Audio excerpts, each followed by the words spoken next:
ಎಲ್ರಿಗೂ ನಮಸ್ಕಾರ. Welcome back to my YouTube channel.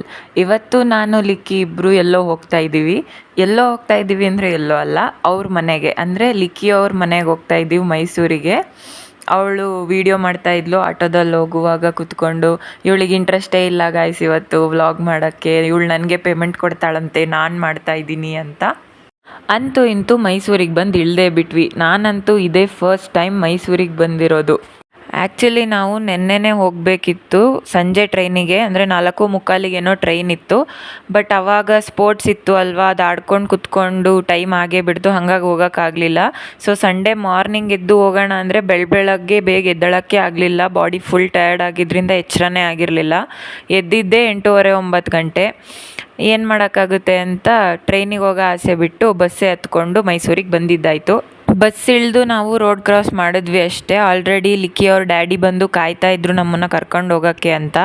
Mysuru ಸಿಟಿಯಿಂದ ಅವ್ರ ಮನೆ, ಅಂದರೆ ಅವ್ರ ಊರು ಒಂದು 3-4 ಕಿಲೋಮೀಟರ್ಸ್ ಅಂತೂ ಈಚೆನೇ ಇತ್ತು. ಸೊ ಮೈಸೂರಿಗೆ ಹೋಗಬೇಕು ಅಂತ ನಂಗೆ ತುಂಬ ಆಸೆ ಇತ್ತು, ಅದು ಇವತ್ತು ಆಗೋಯ್ತು. ಹಾಗೆ ನೋಡ್ತಾ ನೋಡ್ತಾ ಟೈಮ್ ಹೋಗಿದ್ದೇ ಗೊತ್ತಾಗಲಿಲ್ಲ. ನಾವು ಮನೆಗೆ ಬಂದೇ ಬಿಟ್ವಿ. ಬೆಳಗ್ಗೆ ಲೇಟಾಗಿ ಎದ್ದಿದ್ದರಿಂದ ತಿಂಡಿನೂ ತಿಂದಿರಲಿಲ್ಲ. ದಾರಿಯಲ್ಲಿ ಬಸ್ಸಲ್ಲಿ ಒಂದು ಸೌತೆಕಾಯಿ ಏನೋ ತಿಂದಿದ್ವಿ. ಮನೆಗೆ ಬರೋ ಅಷ್ಟರಲ್ಲಿ ಆಂಟಿ ಬಟರ್ ಚಿಕನ್ನು ಬಿರಿಯಾನಿ ಎಲ್ಲ ರೆಡಿ ಮಾಡಿಬಿಟ್ಟಿದ್ರು.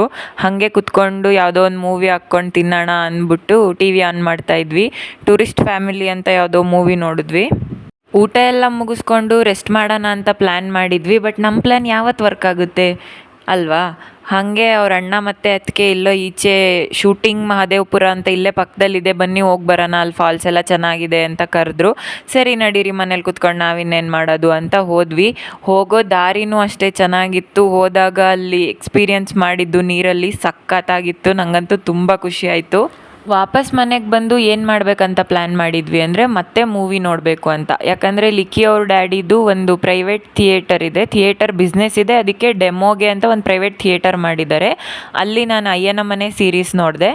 ಬೇರೆ ಮೂವಿನೂ ನೋಡ್ಬೋದಿತ್ತು, ಬಟ್ ನಂಗೆ ಅದು ಅಯ್ಯನ ಮನೆ ಆ ಸೀರೀಸ್ ನೋಡಬೇಕಂತ ತುಂಬ ದಿನದಿಂದ ಆಸೆ ಇತ್ತು. ಸೊ ಅದಕ್ಕಾಗಿ ಅದನ್ನೇ ನೋಡಿದ್ವಿ. ಮನೆಗೆ ಬಂದು ಲಿಕ್ಕಿ ನಂಗೆ ಊಟ ಬೇಡ, ಅಷ್ಟೊಂದು ಬೇಡ ಅಂತ ಹಠ ಮಾಡ್ತಾಯಿದ್ಲು. ಹಂಗಾಗಿ ತಡಿ ನಾನೇ ತಿನ್ನಿಸ್ತೀನಿ, ನೀನು ಫೋನ್ ನೋಡು ಅಂದ್ಬಿಟ್ಟು ನಾನೇ ತಿನ್ನಿಸ್ತಾ ಇದ್ದೆ. ಬಟ್ ಆಂಟಿ ಅಡುಗೆ ಮಾತ್ರ 100/10 ಗುರು, ಅಷ್ಟು ಸಖತ್ತಾಗಿತ್ತು. ಆಮೇಲೆ ಊಟ ಮಾಡಿ ಮಲ್ಕೊಂಡ್ವಿ ಅಷ್ಟೇ, ಇನ್ನೇನೂ ಮಾಡಲಿಲ್ಲ. ಯಾಕಂದರೆ ಫುಲ್ ಟಯರ್ಡ್ ಆಗಿತ್ತು ಈಚೆ ಎಲ್ಲ ಸುತ್ತಾಡ್ಕೊಂಡು ಬಂದು ಅಂತ. ನೆಕ್ಸ್ಟ್ ಮಾರ್ನಿಂಗ್ ಬೆಳಗ್ಗೆ ಎದ್ದಿದ್ದು ಸ್ವಲ್ಪ ಲೇಟ್ ಆಗಿತ್ತು. ತಿಂಡಿ ಮುಗಿಸ್ಕೊಂಡು ನಾನು ಲಿಕ್ಕಿ ಸ್ವಲ್ಪ ಪರ್ಚೇಸಿಂಗ್ ಇತ್ತು ಅಂತ ಮೈಸೂರು ಸಿಟಿ ಕಡೆ ಹೊರಟಿದ್ವಿ. ಅಯ್ಯೋ ದೇವ್ರೆ, ನನಗಂತೂ ಅದನ್ನೆಲ್ಲ ನೋಡಿ ಯಾವ ಲೆವೆಲ್ಲಿಗೆ ಶಾಕ್ ಆಯ್ತಂದರೆ ಕೇಳಂಗೆ ಇಲ್ಲ. ಶಾಕ್ ಯಾಕಾಯಿತು ಅಂತ ಅಂದರೆ ನಾವು ಈಚೆ ಎಲ್ಲ ಬಟ್ಟೆಗಳು ತೊಗೊಳ್ತೀವಿ ಬೇರೆ ಅಂಗಡಿಗಳಲ್ಲಿ, ಬಟ್ ಅಲ್ಲಿ ನಾವು ಆ ಮಾರ್ಕೆಟಿಗೆ ಏನು ಹೋಗಿದ್ವಿ, ಅಲ್ಲಿ ಅಫೋರ್ಡಬಲ್ ಪ್ರೈಸಸಲ್ಲಿ ಎಷ್ಟು ಮಸ್ತ್ ಇದ್ದಾವೆ ಗುರು ಬಟ್ಟೆ. ಸೊ ಅಲ್ಲಿ ಏನು ಬೇಕಾಗಿತ್ತೋ ಅದನ್ನು ತೊಗೊಂಡು ವಿಶಾಲ್ ಮಾರ್ಟಿಗೆ ಹೋಗೋಣ, ಅಲ್ಲೂ ಏನೋ ತೊಗೋಬೇಕು ಅಂತ ಅಲ್ಲಿಗೆ ಬಂದ್ವಿ. ಕಲೆಕ್ಷನ್ಸ್ ಹೆಂಗಿದೆ ನೋಡ್ಕೊಂಡು ಹೋಗೋಣ ಅಂತ. ಈ ಕಡೆ ನೋಡಿಬಿಟ್ರೆ ನಮಗಂತೂ ಫುಲ್ ಅಟ್ರ್ಯಾಕ್ಷನ್ನು. ಯಾಕಂದರೆ ನನಗೂ ಅವಳಿಗೂ ಇಬ್ಬರಿಗೂ ಸಾಫ್ಟ್ ಟಾಯ್ಸು ಆ ಥರ ಗೊಂಬೆ ಕ್ಯೂಟಾಗಿರೋದಂದರೆ ತುಂಬ ಇಷ್ಟ. ಅದನ್ನು ನೋಡ್ಕೊಂಡು ಕೂತಿದ್ವಿ. ಅಟ್ಲೀಸ್ಟ್ ನೋಡಾದರೂ ಕಣ್ ತುಂಬಿಸ್ಕೊಳೋಣ, ಯಾರೂ ಕೊಡಿಸೋರಿಲ್ಲ ಅಂತ.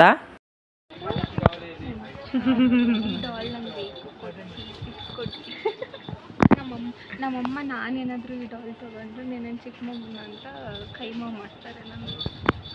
ಹಾಗೆ ಆ ಗೊಂಬೆನೆಲ್ಲ ನೋಡಿಕೊಂಡು ನಮಗೇನು ಬೇಕಿತ್ತು ಅದು ಸಿಕ್ತು, ಅದನ್ನು ತೊಗೊಂಡು ಈಚೆ ಕಡೆ ಹೋಗುವಾಗ ಗೋಲ್ಗಪ್ಪ ಕಾಣಿಸ್ತು, ಬಿಡ್ತೀವಾ, ತಿಂತೀವಿ.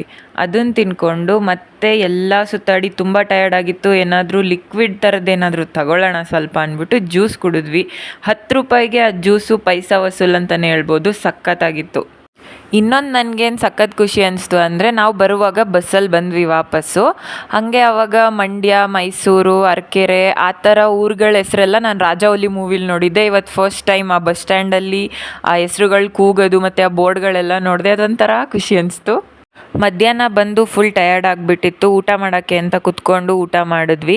ಸಂಜೆ ಹಾಗೆ ಮೂವಿ ನೋಡಿಕೊಂಡು ಟೈಮೆಲ್ಲ ಕಳೆದೇ ಹೋಯಿತು. ರಾತ್ರಿ ಆಂಟಿ ಬೋಂಡ ಮಾಡಿದ್ರು, ಅದನ್ನು ತಿನ್ಕೊಂಡು ಲಿಕ್ಕಿ ನಂಗೆ ಮೆಹಂದಿ ಹಾಕಿದ್ಲು. ಎಲ್ಲ ಕ್ಲಿಪ್ಪಿಂಗ್ಸ್ ತೊಗೊಳ್ಳೋದು ಮರ್ತೋಗ್ಬಿಟ್ಟಿದ್ದೀನಿ, ನಾನು ಅಷ್ಟು ಎಕ್ಸೈಟ್ಮೆಂಟಲ್ಲಿದ್ದೀನಿ. ಬೆಳಗ್ಗೆ ಎದ್ದು ನಾನು ಊರಿಗೆ ಹೊರಡಬೇಕಿತ್ತು. ಸೊ ಆಂಟಿ ಪಡ್ಡು ಮಾಡಿದ್ರು, ಪಡ್ಡು ತಿನ್ಕೊಂಡು ಹೊರಟಿದ್ದಾಯಿತು ಊರ ಕಡೆ. ಫೈನಲಿ ಟಾಟಾ ಬಾಯ್ ಬಾಯ್ ಮೈಸೂರು. 2 ದಿನ ತುಂಬ ನನಗೆ ಲೈಫ್ ಟೈಮ್ ಎಕ್ಸ್ಪೀರಿಯನ್ಸ್ ಕೊಟ್ಟಿದ್ದಕ್ಕೆ ಥ್ಯಾಂಕ್ ಯು ಅಂತ ಹೇಳ್ಬಿಟ್ಟು ಅಂಕಲ್ ನನ್ನನ್ನು ಡ್ರಾಪ್ ಮಾಡ್ತೀನಿ ಬನ್ನಿ ಬಸ್ ಸ್ಟ್ಯಾಂಡಿಗೆ ಅಂತ ಕರ್ಕೊಂಡೋದ್ರು. ನಿನ್ನೆ ನಾನು ಕಾರಲ್ಲಿ ಕೂತ್ಕೊಂಡು ಮೈಸೂರು ನೋಡಿದ್ದೆ, ಇವತ್ತು ಬೈಕಲ್ಲಿ ಹೋಗ್ತಾ ಮೈಸೂರು ನೋಡ್ತಾ ಇದ್ದೀನಿ.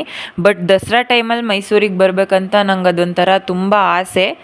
ನೋಡೋಣ ಅದೇನಾಗುತ್ತೆ ಅಂತ, ಮ್ಯಾನಿಫೆಸ್ಟ್ ಮಾಡೋಣ ದಸರಾ ಟೈಮಿಗೆ ಹೋಗಂಗಾಗಲಿ ಅಂತ. ನಿಮಗೆ ಗೊತ್ತಿರೋ ಪ್ರಕಾರ ನಾನು ಇವಾಗ ಫಸ್ಟ್ ಟೈಮ್ ಮೈಸೂರಿಗೆ ಬಂದಿರೋದ್ರಿಂದ ಸ್ವಲ್ಪ ಬಸ್ ಹುಡ್ಕೋದು ಕಷ್ಟನೇ ಆಯಿತು. ಹಂಗೋ ಹಿಂಗೋ ಮ್ಯಾನೇಜ್ ಮಾಡಿದೆ ನಾನು. ವಾಪಸ್ ಹಂಗೆ ಬಸ್ಸಲ್ಲಿ ಹೋಗುವಾಗ ಈ ಕಬ್ಬಿಂದು ಫ್ಯಾಕ್ಟ್ರಿ ಥರ ಏನೋ ಕಾಣಿಸ್ತು, ಮೇ ಬಿ ಸಕ್ಕರೆ ಫ್ಯಾಕ್ಟ್ರಿ ಅನಿಸುತ್ತೆ. ಅಷ್ಟೊಂದು ಕಬ್ಬಿನ ಲಾರಿಗಳು ನಿಂತಿದ್ವಲ್ಲ, ಅದಕ್ಕೆ ಅದೊಂದು ವೀಡಿಯೋ ಮಾಡಿಕೊಂಡೆ. ನೋಡ್ತಾ ನೋಡ್ತಾ ನನ್ನ ತಲೆಗೆ ಒಂದು ಥಾಟ್ ಬಂದಿದ್ದೇನೆಂದರೆ, ಈ ನಾವಿರೋ ಜಾಗದಲ್ಲೇ ಒಂದು ಜಾಗದಿಂದ ಇನ್ನೊಂದು ಜಾಗಕ್ಕೆ ಬೆಳೆ ಆಗಿರ್ಬೋದು ಅಥವಾ ಮಾತಾಡೋ ಭಾಷೆ ಆಗಿರ್ಬೋದು, ಹಾಕೋ ಬಟ್ಟೆ ಆಗಿರ್ಬೋದು, ಎಷ್ಟು ಡಿಫ್ರೆಂಟ್ ಸ್ಟೈಲಲ್ಲಿ ಇರುತ್ತೆ ಅಲ್ವಾ.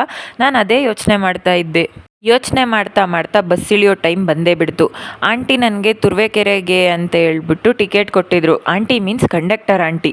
ಬಟ್ ಆಮೇಲೆ ಇಲ್ಲ, ನೀನು ಆದಿಚುಂಚನಗಿರಿಲಿ ಇಳ್ಕೊ, ಅಲ್ಲಿಂದ ನಿನಗೆ ಡೈರೆಕ್ಟಾಗಿ ನಿಮ್ಮೂರಿಗೆ ಅಂದರೆ ಚಿಕ್ಕನಾಯಕನಹಳ್ಳಿಗೆ ಬಸ್ ಸಿಗುತ್ತೆ, ಅಲ್ಲೇ ಹತ್ಕೊಳ್ಳುವಂತೆ ಅಂತ ಅಂದರು. ಸೊ ಇನ್ನೇನು ಮಾಡೋಕ್ಕಾಗುತ್ತೆ ಅಂತ ಮತ್ತೆ ಟಿಕೆಟ್ ಎಕ್ಸ್ಚೇಂಜ್ ಮಾಡಿಕೊಂಡು ಆದಿಚುಂಚನಗಿರಿಗೆ ಟಿಕೆಟ್ ತೊಗೊಂಡು ತುರುವೇಕೆರೆಗೆ ತೊಗೊಂಡಿದ್ದ ಟಿಕೆಟ್ನ ಇನ್ನೊಬ್ರಿಗೆ ಯಾರಿಗೋ ಕೊಟ್ಟೆ. ನನ್ನ ಅದೃಷ್ಟ ಚೆನ್ನಾಗಿತ್ತು ಅನಿಸುತ್ತೆ. ನಾನು ಬಸ್ ಇಳಿದು ಪಕ್ಕದಲ್ಲಿ ತಿರುಗಿ ನೋಡಿದ್ರೆ ನಮ್ಮೂರಿನ ಬಸ್ಸೇ ನಿಂತಿತ್ತು. ನನಗಂತೂ ಆಹಾ, ಸ್ವರ್ಗಕ್ಕೆ ಮೂರಿಗೆ ಅನಿಸ್ಬಿಡ್ತು. ನಡಿ ಅಂದ್ಬಿಟ್ಟು 2 ಪೊಟ್ಯಾಟೊ ಚಿಪ್ಸ್ ಎತ್ತಾಕೊಂಡು ಹಾಗೆ ಬಸ್ ಸ್ಟ್ಯಾಂಡಲ್ಲಿ ಊರ ಕಡೆ ಹೊರಟಿದ್ದಾಯ್ತು. ಎಷ್ಟೇ ಊರು ಸುತ್ತಿದ್ರೂ ನಮ್ಮೂರೇ ನಮಗೆ ಮೇಲು ಅನ್ನೋ ಥರ ನಾನು ಕೊನೆಗೆ ನಮ್ಮೂರಲ್ಲಿ ಬಂದು ಇಳಿದೆ. ಬೆಳಗ್ಗೆ ತಿಂಡಿ ತಿನ್ಕೊಂಡು ಹೊರಟಿದ್ರಿಂದ ನಂಗೆ ಲೈಟಾಗಿ ಸ್ವಲ್ಪ ಹಶ್ವಾಗಿತ್ತು ಅಂತ ಹಂಗೆ ಗ್ಯಾಪಲ್ಲಿ ಪಾನಿಪುರಿ ತಿನ್ಕೊಂಡೆ. ಫಸ್ಟ್ ಟೈಮ್ ನಾನು ಮೈಸೂರಿಗೆ ಹೋಗಿ ಬಂದಿದ್ದ ಎಕ್ಸ್ಪೀರಿಯನ್ಸ್ ಹೀಗಿತ್ತು. ಏನಕ್ಕೆ ಹೋಗಿದ್ದೆ, ಏನೆಲ್ಲ ಶಾಪ್ ಮಾಡಿದೆ ಅಂತ ಅಪ್ಕಮಿಂಗ್ ವೀಡಿಯೋಸಲ್ಲಿ ನಿಮಗೆ ಗೊತ್ತಾಗುತ್ತೆ.